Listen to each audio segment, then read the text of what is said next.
जय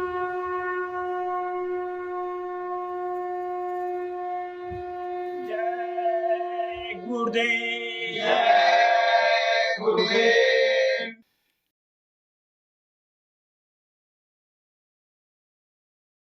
जय गुरुदेव। जय गुरुदेव। तेरी मेहरबानी का है बोझ इतना, जिसे मैं उठाने के काबिल नहीं हूँ। तेरी मेहरबानी का है बोझ इतना, जिसे मैं उठाने के काबिल नहीं हूँ।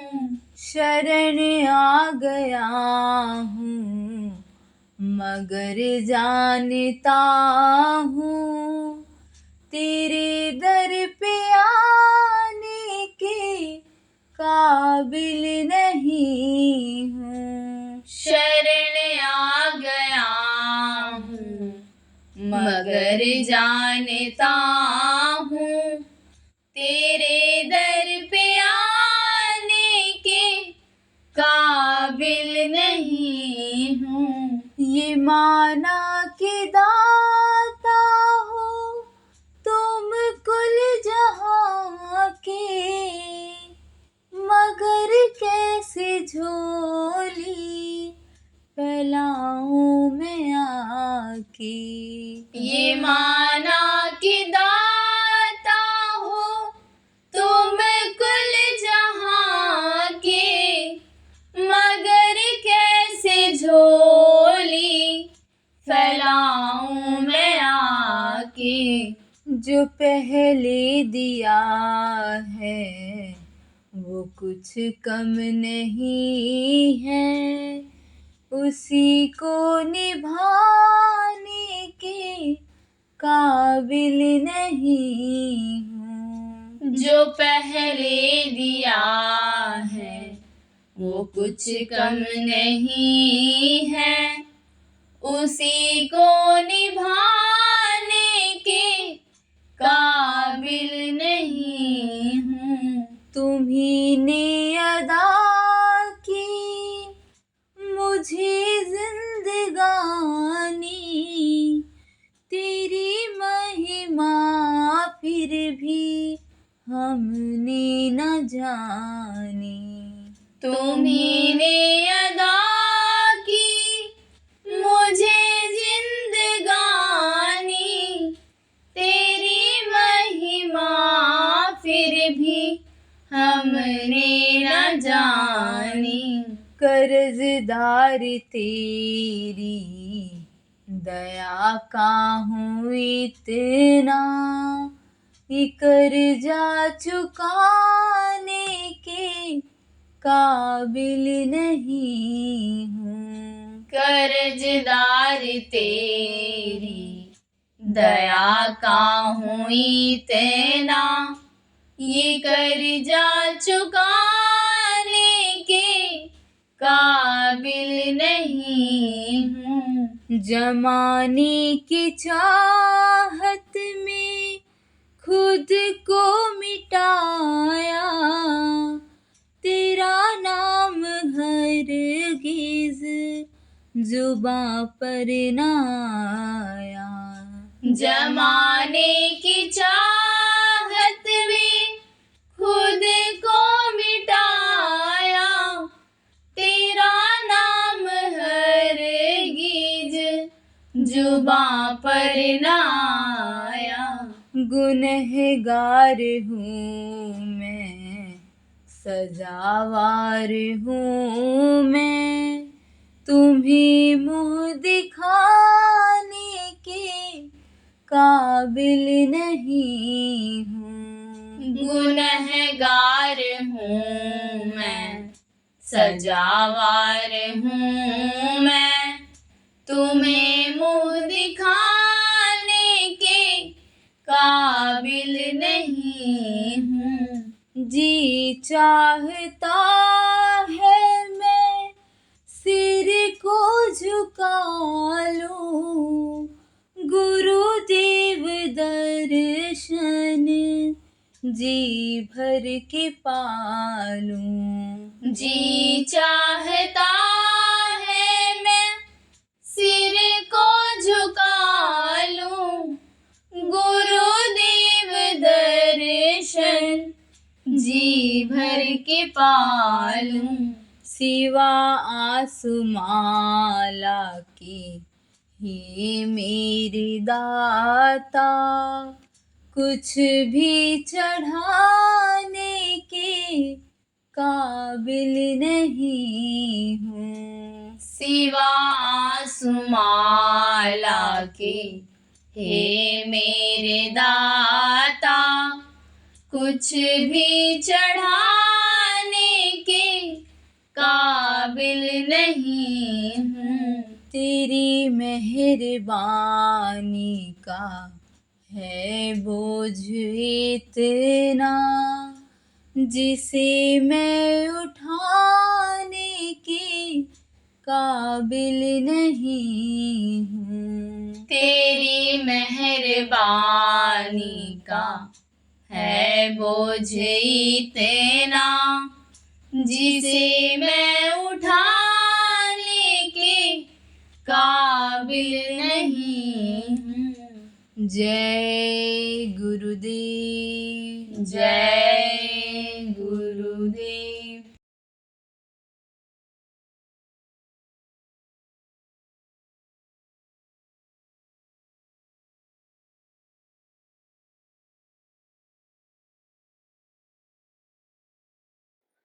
आज का यह समय और स्थान बड़ा ही महत्वपूर्ण है।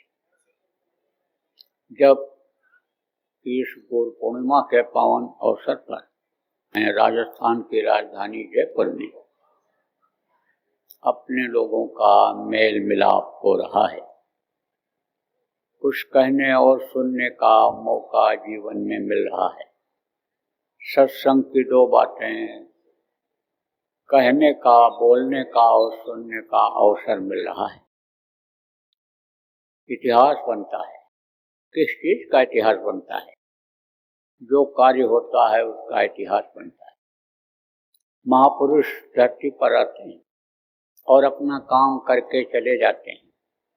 बाद में लोग उनको याद करते हैं तो उनके बारे में लिखते हैं, पढ़ते हैं, कैसे थे, कहाँ पैदा हुए थे, क्या काम उन्होंने किया था।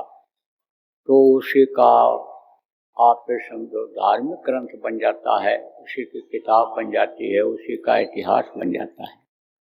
तो आज का ये ऐतिहासिक दिन है, इतनी भारी संख्या में, और यहाँ पर प्रेमी एक जय गुरुदेव नाम पर इकट्ठा हुए हैं। एक ये जीवन का अपने यादगार रहेगा, ऐतिहासिक दिन रहेगा। देखो प्रेमियों, गुरु पूर्णिमा का पर्व है, त्योहार के रूप में लोग मनाते हैं। कल गुरु पूर्णिमा जगह जगह पर लोग मनाएंगे। आज चतुर्दशी है, इस महीने का अंतिम दिन है। कौन से महीने का? आषाढ़ का। कल आषाढ़ की पूर्णिमा होगी। आषाढ़ खत्म हो जाएगा और सावन महीना आ जाएगा। देखो ये 12 महीना साल के बनाए गए हैं और 12 महीना का अलग अलग अर्थ है, अलग अलग मतलब है। ऋषि मुनि जब इस धरती पर आए, भेजे गए, संत महात्मा जब आए तो उन्होंने जीवों को तरह तरह से इनका उदाहरण दे करके तीज त्योहारों का, अमावस्या पूर्णिमा का और ये महीनों का उदाहरण दे करके समझाया है। तो आपको समझने की जरूरत है कि आषाढ़ का मतलब होता क्या है। देखो, बच्चा पैदा होता है उम्मीदें लेकर के। खेत की बुआई लोग करते हैं उम्मीद के साथ कि इसमें फल निकलेगा, हम खाएंगे, दाना निकलेगा, हम उसको खाएंगे।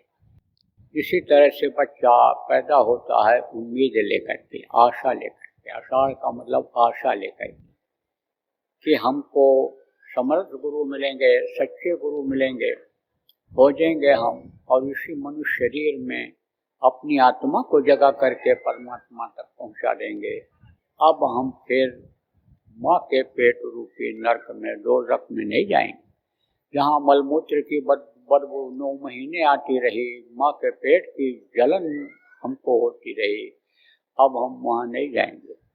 लेकिन यहाँ आने के बाद भूल जाता है, क्योंकि यह भूल और भ्रम का देश है, काल और माया का देश है, वो पर्दा डाल देती है। इसलिए यह धीरे धीरे भूलता चला जाता है। पैदा होता है तब तो याद रहता है, क्या याद रहता है? जो अंतर में वो देखता है, सुनता है, वो बाहर भी निकलने के बाद याद रहता है। अंदर में जब माँ के पेट के रहता है तो वो प्रकाश, वो रोशनी, वो ज्योति कि जिसके शरीर में उसके अधीन जो जीवात्माएं थी वो डाली गई हैं, उस प्रकाशवान ज्योति पुरुष को वो देखता था और उनकी आवाज को सुनता था, बाजा को सुनता था, झलक मिल जाती थी, दिखाई पड़ जाता था। लेकिन वो जीव क्योंकि नीचे उतार दिया गया, इसलिए अपने बल पर ऊपर जा नहीं सकता था। याद था, पिछले जन्मों का भी याद था, माँ के पेट में पिछले जन्मों का याद रहता है। कहाँ थे, कौन सी योनि में थे, कीड़ा थे, मकोड़ा थे, सांप थे, गोजर थे, बिच्छू थे, नरकों में रहे, कहाँ थे। स्वर्ग वैकुंठ की भी आत्माएं पूरी छेड़े मृत्युलोक में उतार दी जाती हैं, तो वो भी याद था, हम स्वर्ग में थे, वैकुंठ में थे, समय हमारा पूरा हुआ तो हमको यह मनुष्य शरीर मिलने जा रहा है, तो वो सब याद था। झलक जब मिलती थी प्रभु की तब प्रार्थना करता था, जल्दी तैयार करो, जल्दी तैयार करो, अब प्रभु कृपा करो यही भांति, सब तज भजन करो दिन राति। सब कुछ तज करके मैं भजन भाव भक्ति में लग जाऊंगा। अब कोई ऐसा कर्म नहीं करूंगा कि मुझको फिर ये सजा भोगनी पड़े। कहते हैं कि अधोमुखी जब रहे थे, थल सिर ऊपर पांव, सिर नीचे की तरफ माँ के पेट में रहता है, ऐसे औंधा से रहता है, और पैर ऊपर की तरफ रहता है। अधोमुखी जब रहे थे, थल सिर ऊपर पांव, राखन हारा राखिया, जठन अगित पिलाओ। जब बंद हो गए, अपना कोई काबू, अपना कोई बल नहीं चलता था, बंद कर दिया उसने माँ के पेट में, निकल नहीं सकते थे, तो अब जिस हालत में यानी वो रखेगा उसी हालत में रहना पड़ेगा। कोई जेल खाने में बंद हो जाए तो जैसे वहाँ का नियम है पालन करना पड़ेगा, निकल नहीं सकते हैं। बंद कर दिया 9 महीने के जेल खाने में। तो राखन हारा राखिया, जठर अगिन के लाओ, तपती है माँ के पेट की गर्मी, परेशान करती रहती है। तब क्या कहता था, अधोमुखी जब रहे थे, थल से ऊपर पाँव, राखन हारा राखिया, जठर अगिन के लाओ, तू ही तुझका था, जपता जपा जाप, लेकिन बाहर आकर भरम या बहुत उठाए पाप। आप समझो यही कहता था, बस बाहर निकालो, समर्थ गुरु की तलाश करूंगा, रास्ता लेकर के दिन रात भजन करके आपको कभी ना भूल करके और आपके चरणों में आकर लिपट जाऊंगा। लेकिन यहाँ आकर के भूल गया। आशा लेकर के क्या पैदा हुआ जीव कि हम प्रभु को प्राप्त कर लेंगे, जन्म मरण से छुटकारा पा जाएंगे, नरक 84 से छुटकारा पा जाएंगे। और यह भी कहा, सावन का महीना देखो कल लगेगा, यह भी जीव कहता है कि सावन जैसा थे वैसे बन जाएंगे। कैसे थे आपको बताया गया पिछले कल और आज सुबह के सत्संग में कि ये जीवात्मा निर्मल थी, कोमल थी, स्वच्छ थी, एकदम से कोई इसके ऊपर आवरण नहीं था, पर्दा नहीं था, एकदम से यानी समझो ये बिल्कुल ही अलग थी चारों शरीरों से जो इस समय पर बंद हो गई, सबसे ये अलग थी। उस समय पर ये प्रभु के गोदी में बैठी हुई थी, तो उसी तरह से हम बन जाएंगे सावन, ये वादा किया था। लेकिन अब सावन के बाद फिर भादव आ जाता है। भादव में क्या रहता है, कालिमा ही कालिमा रहती है। दिन में भी जब बादल हो जाते हैं तो अंधेरा हो जाता है, तो जीवन में ये बराबर याद दिलाते रहते हैं महात्मा कि कहीं तुम सावन की जगह पर उसके जैसा बनने की जगह पर अंधेरे में न फंस जाओ। इसलिए कुआरे मत रहो, जीवात्मा को कुंवारी मत रखो, क्योंकि कुंवारी सूरत करे बेचारे। कुंवारा किसको कहते हैं? बच्ची की जिसकी शादी नहीं होती है उसको कहते हैं ये कुंवारी है। तो कहते हैं इसका हाथ पकड़ा दो किसी को, ये दो हो जाए, इसकी कोई संभाल करने वाला मिल जाए, इसकी देख रेख करने वाला मिल जाए, इसकी परवरिश करने वाला मिल जाए, इसलिए इसका ब्याह कर दो, ये कुंवारी न रह जाए। कुंवार महीना ये याद दिलाता है कि खोज लो कोई साथी जो यहाँ का भी साथी हो और वहाँ का भी साथी हो। कहते हैं भाई हृष्ट पुष्ट हो, तंदुरुस्त हो लड़की के लिए जिससे शादी किया जाए। लड़का कमाने खाने वाला हो, दिमागी हो, बुद्धिमान हो, घर भी रहने का हो, परिवार भी अच्छा हो, ये सब चीज़ें देखते हैं। इसी तरह से समझो कि समर्थ का हाथ पकड़ लो, जो सब जगह मददगार होते हैं, लोक भी बनाते हैं परलोक भी बनाते हैं, उसका हाथ पकड़ा दो। समझो कि कुंवारी ये न रह जाए। फिर कार्तिक जब कुंवारी नहीं रह जाएगी तो काया के अंदर वो ताकने का बताएंगे। जब सूरज के साथ समझो सगाई कर लेते हैं कौन, जो समर्थ गुरु होते हैं, जब उसको वो अपना लेते हैं, कभी नहीं छोड़ते हैं, फिर वो तो काया के अंदर ताकने का ही बताते हैं। काया किसको कहते हैं? ये जो मनुष्य शरीर है ये काया है। ये कहा ना, तेरी हीरा जैसी काया तो जल जाएगी मना, ठाट बाट सब छूट जाएगा, छूटे तेरी यारी, छूट जाएगा धन दौलत, सब छूटे रिश्तेदारी। कब? कि जब इस पिंजरे से पंछी उड़ जाएगा। ये जो बोलने वाली शक्ति है जीवात्मा परमात्मा की अंश, ये निकल जाएगी तो इसको लोग कहेंगे जल्दी ले जाओ, जलाओ, नहीं तो मिट्टी खराब हो जाएगी। इसी शरीर को लोग मिट्टी कहने लगेंगे। तो समझो कि मन को समझाया गया कि ये सूट बूट ये सब छूट जाएगा, ये तेरी यारी दोस्ती छूट जाएगी, धन दौलत सब छूट जाएगा, महल अटारी सब छूट जाएगा, न कोई लेकर गया है न कोई लेकर जाएगा, खाली हाथ आए कहते ना, हाथ पसारे जाओगे, कुछ नहीं ले जाओगे, सब यहीं छूट जाएगा। तो समझाते हैं, कहते हैं कि हे मन तू मान जा, इधर से तू मोड़ दुनिया की तरफ से अपने को और चल उधर चल जहाँ सुख ही सुख है, आनंद ही आनंद है, जहाँ काया के अंदर में सब कुछ है। यही घट भीतर सात समुंदर, यही ममल मन नहाओ, मन मोरा विदेशवा न जाओ, घर ही पे क्या करें। यही घट भीतर कल्प वृक्ष है, ताही के नीचे छाओ, ये मन मोरा विदेशवा न जाओ घर ही। कैसे कैसे समझाया है। इसी शरीर के अंदर ही में सब, इसी में गंगा, इसी में जमुना, इसी में तीर्थ, इसी में देवी, इसी में देवता, इसी में सब मिलते हैं, इसी में दर्शन होता है। जब वो मिल जाते हैं, दर्शन कराने वाले, युक्ति बताने वाले, रास्ता बताने वाले, रास्ते पर चलाने वाले, अंतर में दिखाने वाले, प्रभु के पास पहुंचाने वाले, तो हमारे गुरु महाराज जैसे गुरु मिल जाते हैं, तब इसी में सब दिखाई पड़ता है, इसी में दर्शन सब होता है, सब कुछ इसी में है। कहीं इधर उधर भगने की जरूरत नहीं है। जो इधर उधर भगते रहते हैं उनको कुछ नहीं मिलता है, समय बेकार चला जाता है जीवन का। ये दिन रात उम्र को काट करके खत्म कर देते हैं, दोबारा ये जीवन जल्दी मनुष्य का मिलता नहीं है। तो आपको समझने की जरूरत है कि कार्तिक महीना आगहन में क्या होता है। जब काया के अंदर जीव देखने लगता है अपने, जब अंदर में प्रभु का दर्शन करता है, तो अग का नाश होता है। अग किसको कहते हैं? पाप को कहते हैं। पाप का नाश होता है। जब पाप का नाश होगा तभी समझो कि ये जीवात्मा ऊपर जा पाएगी। नहीं तो आपको सुबह बताया था कि कर्मों के चक्कर में सब आ गए। अच्छे और बुरे दो कर्म बनाए, संचित प्रारब्ध क्रियामाण कर्म भी बताया गया है। संचित कर्म कौन सा है? पूर्व जन्मों का है। क्रियामाण कर्म कौन है? जो आप इस शरीर से करते हो। इसीलिए बताया जाता है भाई संचित कर्म जो तुम्हारे हैं वो तो नष्ट होंगे, लेकिन अब कोई गलती मत करना, अब इस शरीर से कोई पाप कर्म मत करना, किसी मुर्दा को मांस को शरीर के अंदर मत लाना, आपकी वजह से आपके द्वारा किसी की भी कोई हिंसा हत्या न हो, ऐसा काम अब मत करना।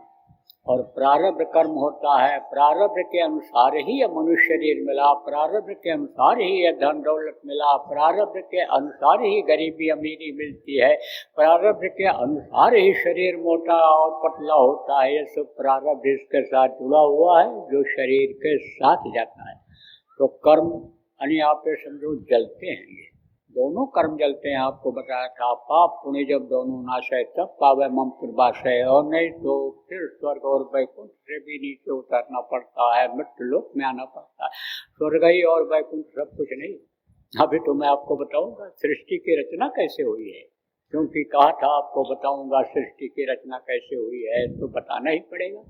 तो आप ये समझो यही नहीं है, इनको नीचे उतरना पड़ता है, ये सब नाशवान हैं, ये सब खत्म होने वाले हैं, इनके माँ का लोक भी खत्म होने वाला है, सहस्त्र कमल भी खत्म होने वाला है, ब्रह्म स्थान भी खत्म होने वाला है, ये सब खत्म होने वाले हैं।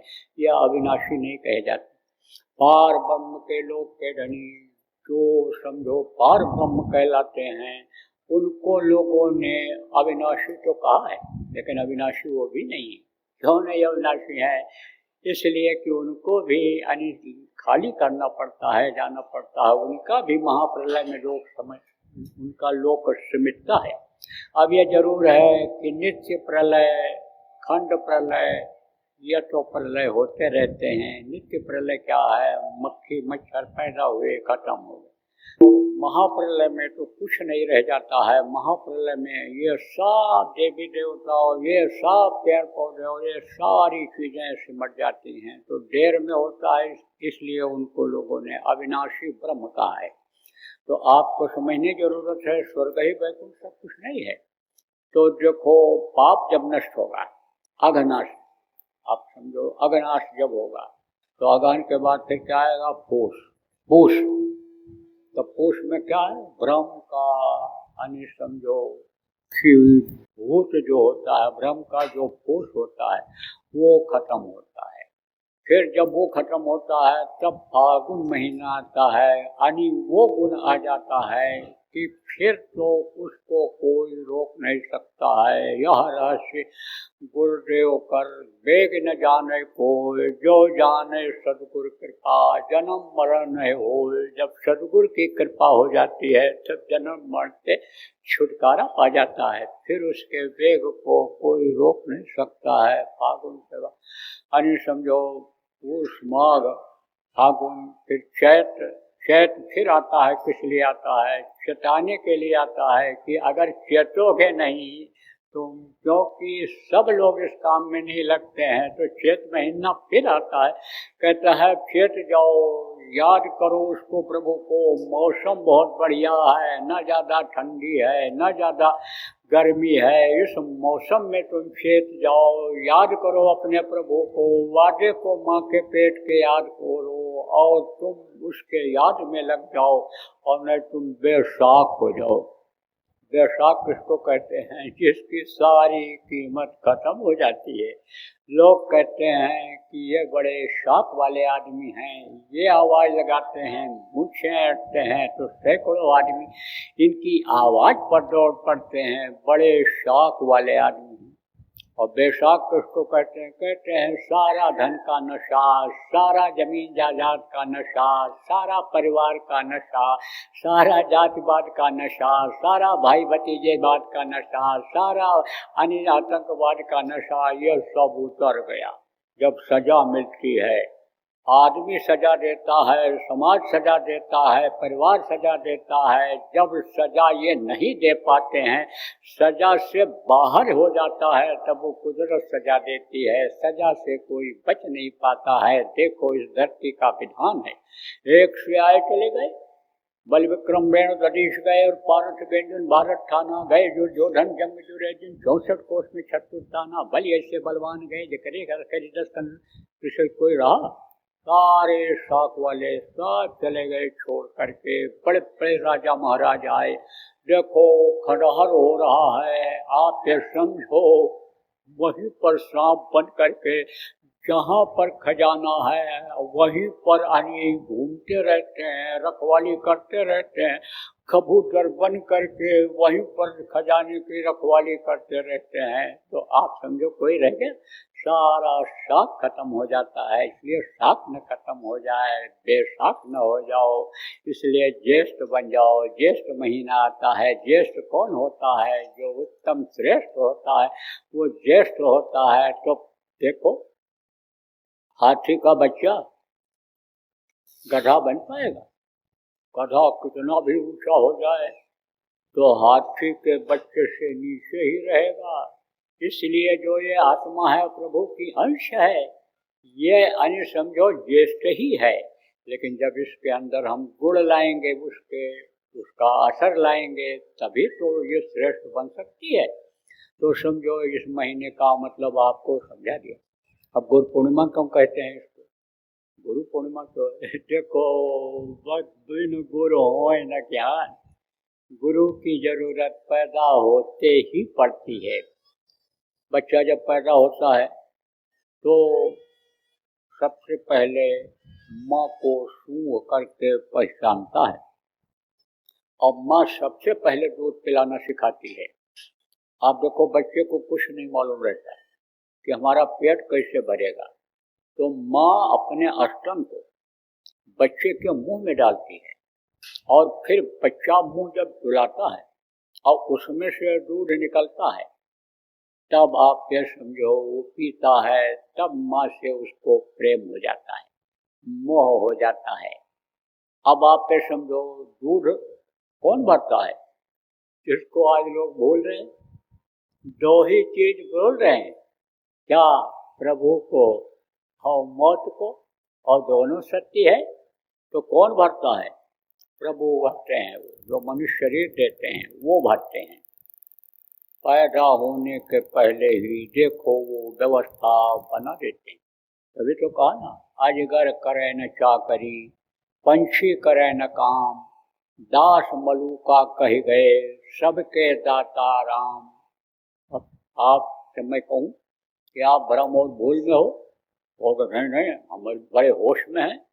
हम तो अपने गृहस्थी का धर्म निभा रहे हैं, बाल बच्चों की देख रेख कर रहे हैं, उनको कमा के खिला रहे हैं।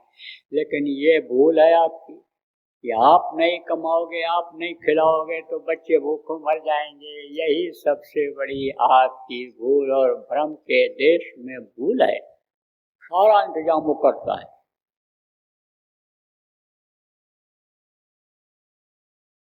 अगर ध्यान नहीं दोगे आप लोग, तो आज आपको बता के जा रहा हूँ यहाँ हाथिन आने समय लोग कन्नौज जिला के इस स्थान पर, कि अगर लोग ध्यान नहीं देंगे तो कुछ समय के बाद यही नौजवान देश के 50% यानी 100 में 50 नौजवान ये पागलों जैसे दिखेंगे, नशे की आदत में पड़े दिखेंगे इधर उधर। दुर्घटनाएं बढ़ती चली जाएंगी, अकाल मृत्यु में चले जाएंगे, प्रेत योनियों में चले जाएंगे। पेट बड़ा होता, मुंह पतला होता है, कभी पेट ही नहीं भरता है, परेशान रहते हैं, दूसरों को भी परेशान करते रहते हैं। तो जब यही बच्चे आएंगे, आपको ही लग जाएंगे प्रेत योनि में जो चले जाएंगे, तो चैन की रोटी खा पाओगे कि कुछ कर पाओगे? इसलिए ध्यान देने की जरूरत है। जय गुरुदेव। सरकारी व गैर सरकारी अनुदान के लिए बिना सत्संगियों के सहयोग द्वारा जनहित के कार्यों में लगी हुई बाबा जय गुरुदेव धर्म विकास संस्था का मुख्यालय पिंगलेश्वर रेलवे स्टेशन के सामने मक्सी रोड, उज्जैन, मध्य प्रदेश में है। यहाँ पर सत्संग व नामदान का कार्यक्रम होता रहता है। अतः आप श्रोताओं से अनुरोध है कि बाबा उमाकांत जी महाराज के आश्रम उज्जैन एक बार परिवार सहित जरूर पधारिएगा। आपके सुझाव के लिए व्हाट्सएप नंबर 9575600700। जय गुरुदेव।